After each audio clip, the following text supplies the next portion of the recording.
Students, आज हम second chapter इसका पढ़ेंगे। बेसिक अकाउंटिंग टर्म्स आज पढ़ेंगे। सबसे पहला है entity. Entity means a reality that has a definite individual existence. वो वास्तविकता जिसका अपना व्यक्तिगत अस्तित्व है। Business entity means specifically identifiable business enterprises like super Bazaar, हायर jewellers, ITC Limited. These are the entities, business entities. Transactions, a event involving some value between the two or more entities. It can be purchase of goods. Transaction कहलाता है कोई भी घटना जिसके अंदर दो या दो से ज़्यादा एंटाइटीज इंक्लूडेड होती हैं वो ट्रांजेक्शन कहलाता है। फिर assets are economic resources of an enterprises that can be, वो चीज़ें जिनका हम भविष्य में उपयोग करेंगे, जिनसे हमें भविष्य में फ़ायदा मिलेगा, वो सारी चीज़ें हमारी एसेट्स कहलाती हैं। एसेट्स का चार्ट बना के एक्सप्लेन किया गया है। चार्ट में आप देख सकते हैं, एसेट्स का चार्ट है।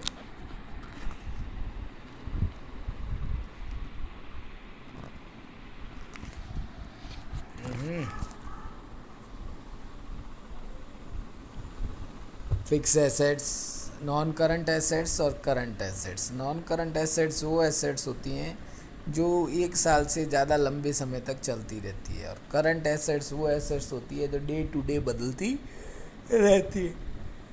अब नॉन करंट एसेट्स में fix assets, non current investment, deferred tax assets, ये सारे आइटम आप 12th में पढ़ेंगे। अभी अपन फिक्स एसेट्स के बारे में पढ़ते हैं कि फिक्स एसेट्स क्या होती है। फिक्स एसेट्स है जैसे टेंजिबल एसेट जिन्हें हम टच कर सकते हैं, लैंड, बिल्डिंग, प्लांट, मशीन वगैरह।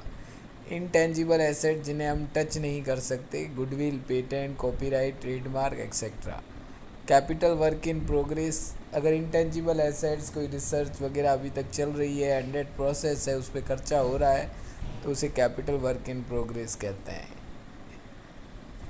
इंटेंजिबल एसेट्स अगर चल रही है तो उसे इंटेंजिबल एसेट्स अंडर डेवलपमेंट कहते हैं, और टेंजिबल एसेट्स अगर अभी तक अंडर प्रोसेस है तो उसे कैपिटल वर्क इन प्रोग्रेस कहते हैं।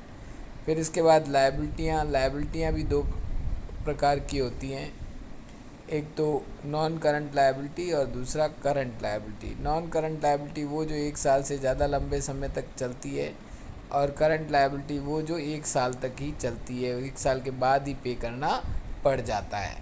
अब इसमें अलग अलग वर्ड्स जो यूज़ हुए हैं। कैपिटल का मतलब पैसे नहीं। इकोनॉमिक्स में कैपिटल का मतलब होता है वो पैसे जो ज़्यादा पैसे कमाने के लिए यूज़ हुए हैं, लेकिन यहाँ पर कैपिटल मीन्स पैसे नहीं, यहाँ कैपिटल मीन्स मालिक का रिप्रेजेंटेशन।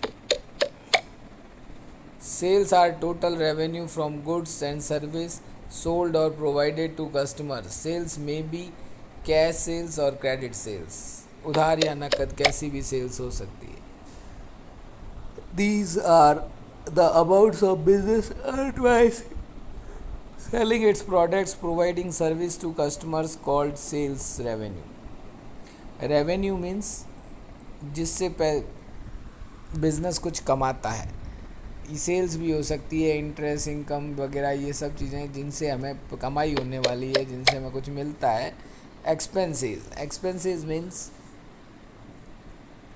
एक्सपेंसेस मीन्स कि बिजनेस प्रोसेस के अंदर कमाई करने के लिए जो जो खर्चे अपन खर्च करते हैं उन्हें एक्सपेंसेस कहते हैं। एक्सपेंडिचर ये भी लगभग एक जैसा ही होता है। स्पेंडिंग मनी और incurring a liability for some benefit, कुछ फ़ायदों के लिए हम जो बेनिफिट के लिए जो खर्चा करते हैं, सर्विस और property receive is called expenditure. Purchase of goods, machinery, ये थोड़ा लंबा चलता है। एक्सपेंसेस हाथों हाथ ख़त्म हो जाता है, एक्सपेंडिचर थोड़ा लंबा चलता है। If the benefit of expenditure is executed within a year it is treated as an expenses, और अगर उसका खर्चा लंबा, उससे मिलने वाला रिटर्न लंबा चलता है तो उस वर्ड को एक्सपेंडिचर कहता है। profit, the expenses of revenues of a period over its related expenses during the accounting year is profit. Profit increases the investment of owner. Profit owner का इन्वेस्टमेंट इंक्रीज करता है. The profit that arises from events on transaction which are included, which are incidental to the business, such as sales of fixed assets, winning a court case, appreciation in value of assets, etc.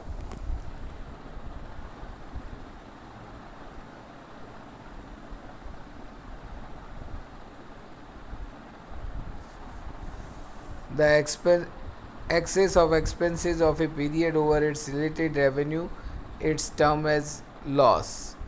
It decrease in owner's equity. It also refers to money or money's worth lost.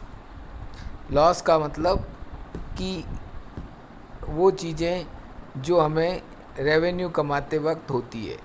Gain जो है वो किसी घटना से होता है. Losses जो है वो रिलेटेड टू द रेवेन्यू कमाते वक्त जो, जैसे it decreases in the owners equity. It also refers to the money और money's worth loss without receiving any benefit.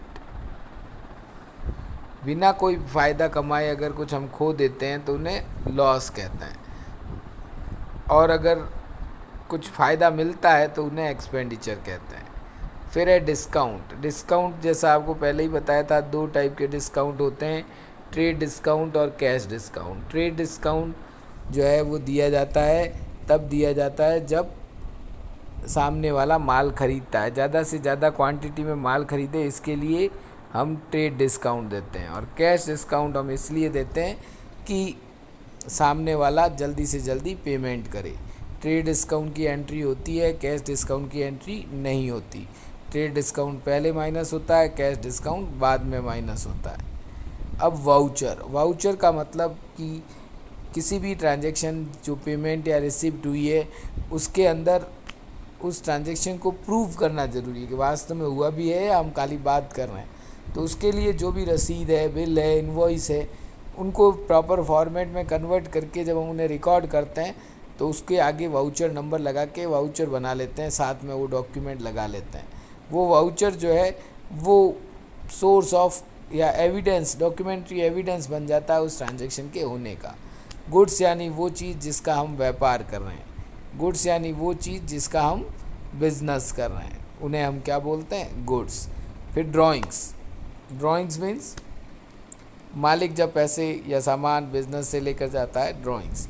Purchase means वो चीज़ें, वो गुड्स खरीदना जो बेचने के लिए लाया गया है. स्टॉक, किसी टाइम विशेष पर बिजनेस के पास जो माल पड़ा है उसे स्टॉक कहते हैं. गुड्स को स्टॉक कहते हैं. डेटर्स वो लोग जिनसे हम पैसे मांगते हैं.